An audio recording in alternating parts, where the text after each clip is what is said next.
Agora, tem um lado aí, Mauro, que você lembrou o caso do Almirante Alagão.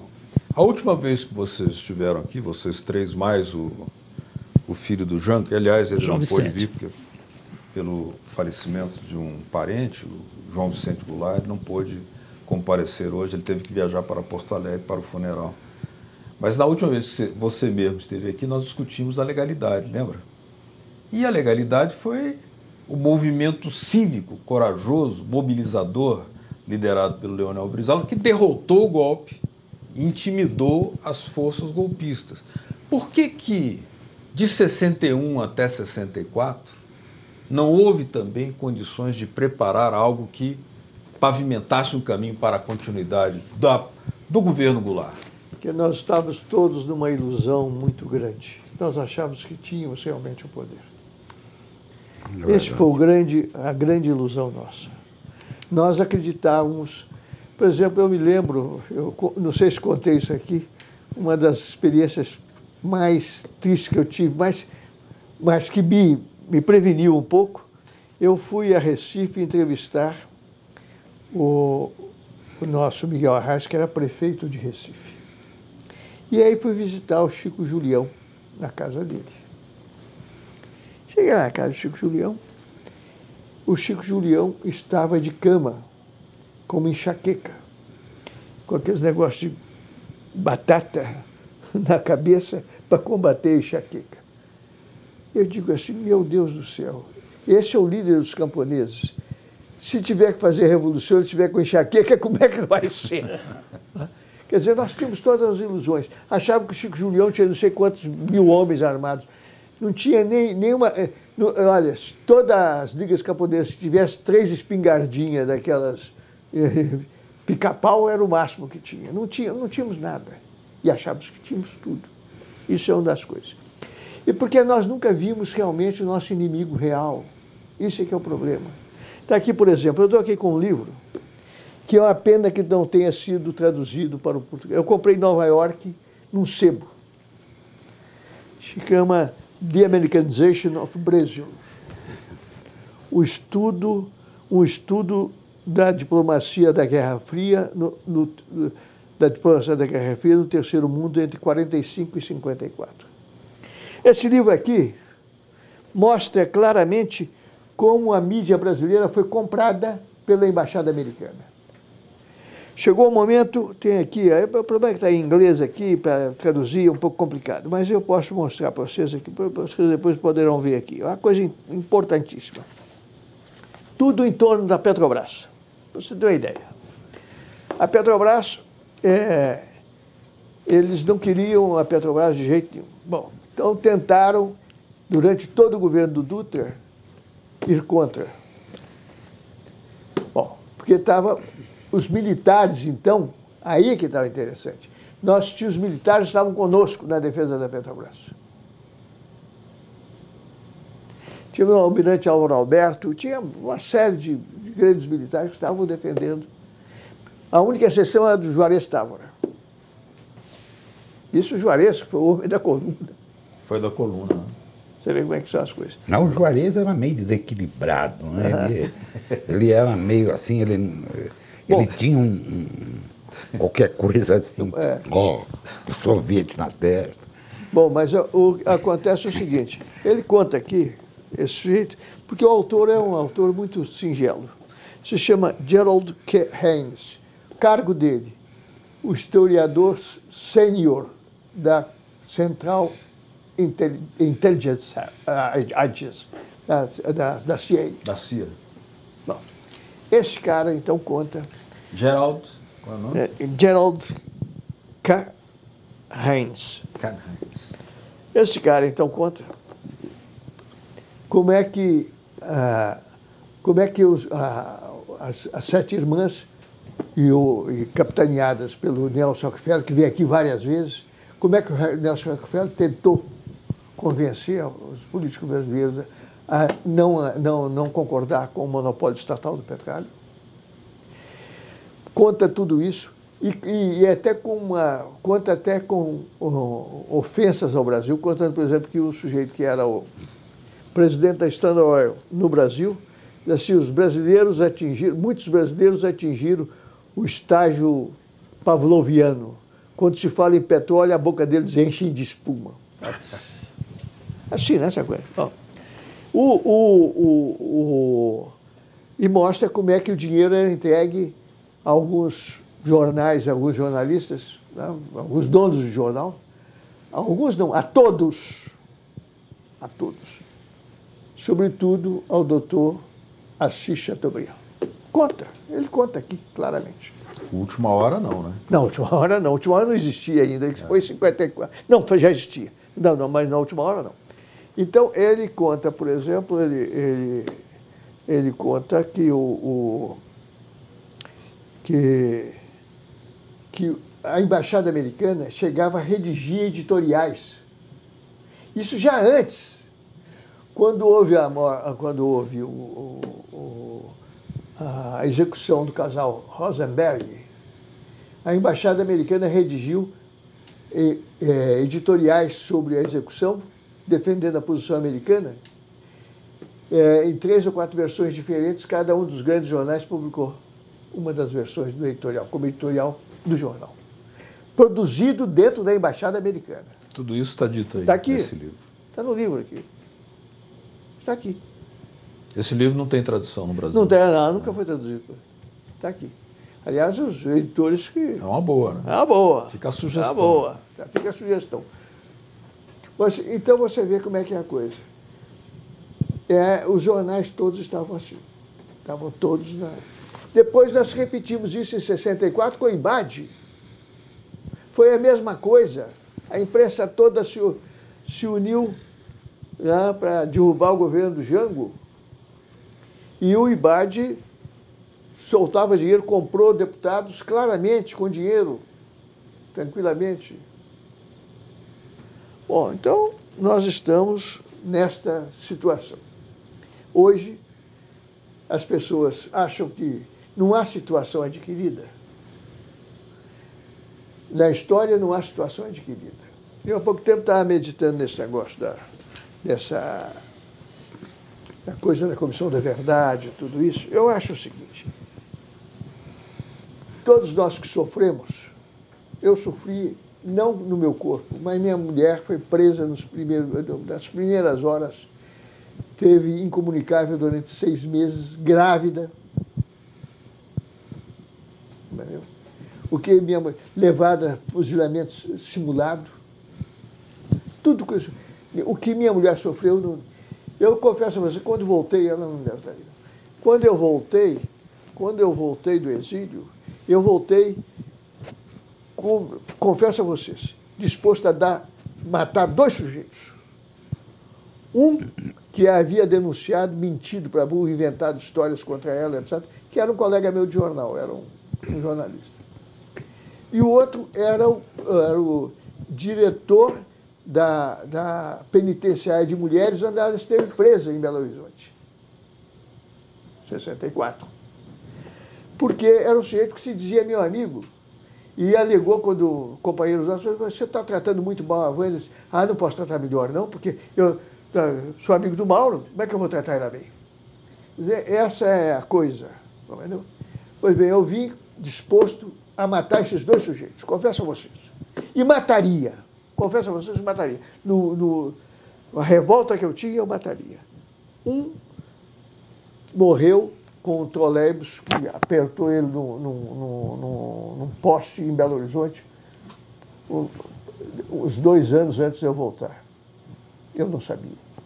E o outro simplesmente resolveu cumprir a autojustiça, meteu um tiro na cabeça. Autojustiça. Então o Mauro vem aí, porra. Não, eu não pensou nisso, não foi isso, não. Ele fez isso porque era um louco, era um idiota. Agora, então eu acho que as pessoas que sofreram têm todo o direito de pedir até vingança. E de exercer, se puder, contra quem torturou um familiar seu, etc. Mas, e de saber onde estão os cadáveres, tudo isso. Tem todo o direito. Agora, o Estado não. O Estado não tem paixão. O Estado não pode ter emoções. O Estado é a entidade neutra que hoje está com a esquerda e amanhã estará com a direita, se assim decidir o povo de um país. Então o Estado não tem emoção. O Estado não chora nem se vinga. Este é que é o problema. E por isso é que eu acho que é uma provocação muito grande de pessoas que estão no poder, no governo, fazerem provocações como fizeram recentemente. Essas pessoas não tinham direito de falar nada. Elas estão ali, no Estado democrático, cumprindo as leis. E há uma lei de anistia confirmada pelo Supremo Tribunal Federal. É preciso ficar calado e aceitar isso. Porque, como eu disse também, nós corremos riscos, porque não há nenhuma situação adquirida permanentemente. A história do mundo é uma história de oscilações. Você tem... É uma gangorra. Hora direita, hora esquerda, hora direita, hora esquerda. Não tenha nenhuma dúvida disso. Então nós temos que pensar nisso. Nós temos que pensar para o futuro.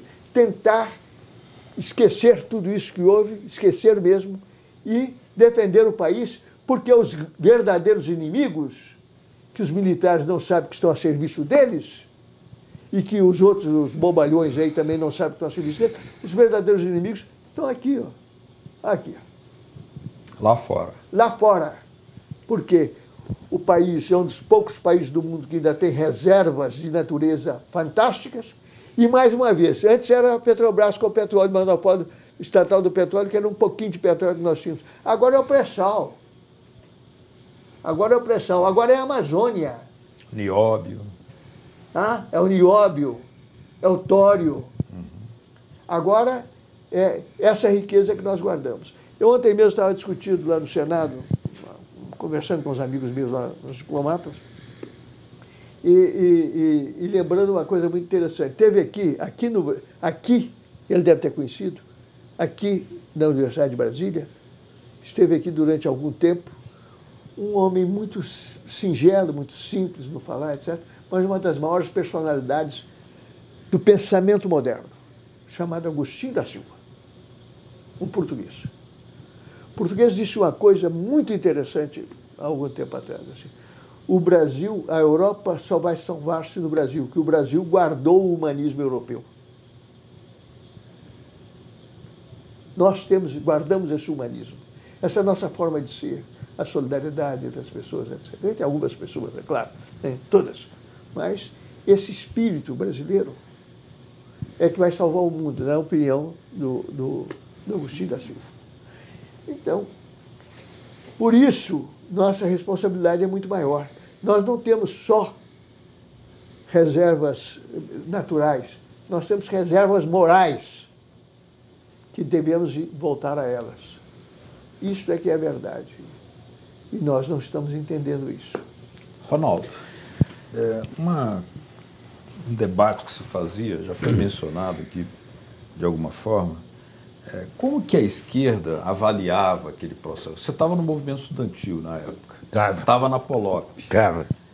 Tinha o PTB, tinha dissensões, havia militares democráticos, nacionalistas, tinha o Marechal Lott, tinha o Aragão já mencionado, havia correntes militares que vinham da tradição de fundar a Petrobras em aliança com o povo nas ruas, que a Petrobras é uma lei que nasce nas ruas, foi rasgada, o monopólio estatal foi rasgado pelo Fernando Henrique, uma lei que nasceu nas ruas democraticamente. Não se imaginava o golpe, mas a sensação que se abate logo em seguida e a desorientação da esquerda, eu gostaria que você nos contasse algo. Olha, eu acho que havia na época uma situação política que até tem um certo paralelo com a situação de hoje.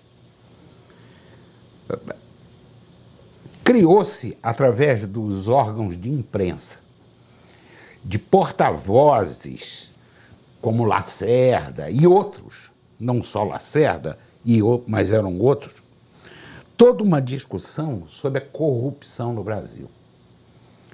Isso daí fez com que parte da classe média, que vivia sufocada por inflação, baixo salário, carestia, as dificuldades,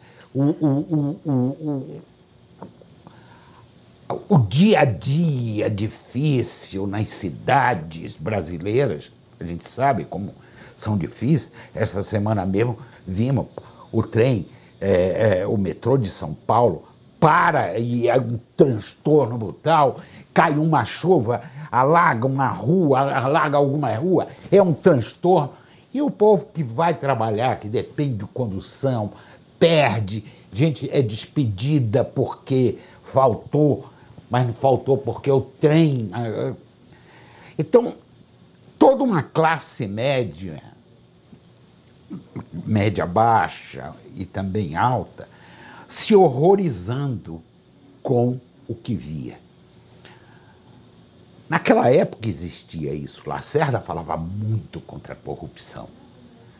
E hoje a gente sabe como esse negócio da corrupção está, de uma certa maneira, denegrindo toda a classe política brasileira. Está aí o caso do Demóstenes Torres, que era até então uma pessoa ilibada, uma pessoa que mostrava toda uma postura, de repente, ele que era o arauto da ética, de repente é sócio ou amigo de pessoas marginais, jogos.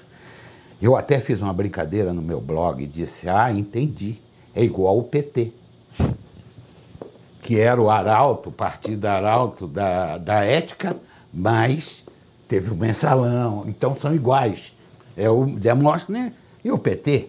Mas isto eu estou falando não é porque é a minha opinião ou eu fiz a piada, porque a gente não perde a chance, mas na verdade, é o seguinte, é o sentimento popular.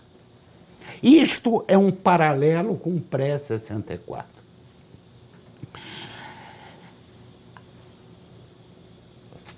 Podemos falar, o Brasil hoje está no outro patamar, o Brasil está crescendo, surgiu a classe C, mas eu diverjo muito dessas análises oficiais. Eu acho que no Brasil o que houve não foi bem uma distribuição de renda, por menor que seja. Houve uma abertura de oportunidades de crédito que nunca se viu. Eu digo o exemplo para você que não aconteceu só comigo, aconteceu com amigos meus que nós comentamos rindo, mas sabendo que iria acontecer.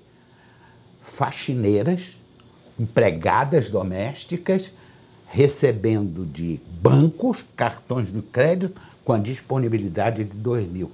Elas gastaram e hoje não tem como pagar. Tanto é que o índice de inadimplência no Brasil já estourou 41%.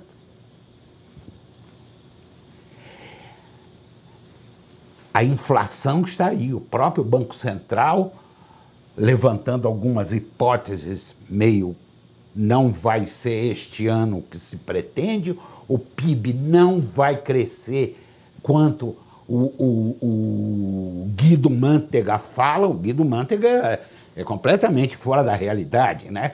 Mas o Guido Mantega, como diz o João Manuel, lá da Unicamp, só leu 2 livros de economia no mundo, na vida, então ele é um cara que tem uma limitação. Mas o que acontece fundamentalmente é o seguinte, que a inflação está crescendo. Se os índices não estão mostrando, nós que vamos ao supermercado estamos percebendo isso. E não adianta vir com questões ideológicas de que não é bem isto, não é bem aquilo, não é sazonal, não é a chuva Na ditadura também dizia-se isso. A inflação do chuchu, a chuva e tal. O Jango não caiu só pela corrupção. Não. Eu estou dando quadro. Naquele tempo era pelo seguinte, Não, eu não estou falando de que ele caiu pela corrupção. Eu estou falando de um mal-estar, de uma denúncia das denúncias contínuas que havia, que certo ou errado, essas denúncias criava na opinião pública um mal-estar contra o governo. Correto. É isso Mas que eu só estou estava dizendo. querendo dizer Ele é o até seguinte. tinha 73% de popularidade. Tinha Quando foi as derrubado, né? reformas, as reformas. E eu quero dizer uma coisa para a gente vocês. não pode acreditar muito nessa Não acreditem assim que a classe média, que é essa que vota na Dilma e dá 50%, 60%. A classe média Trotsky a definia como pó da humanidade. E ela é essencialmente volúvel. Se as oportunidades para a classe média estão bem, os salários estão crescendo, ela tem chance de consumir não sei o quê, ela apoia. Se há uma reversão, seja por qualquer razão, veja, o Fernando Henrique padeceu por isto. Fernando Henrique, no primeiro governo dele, teve um apoio maciço da classe média. Quando veio aquelas crises que veio do primeiro do México, depois da Rússia e outras mais, e bateu aqui no Brasil de uma forma dramática, e a classe média foi penalizada, a classe média ficou contra ele.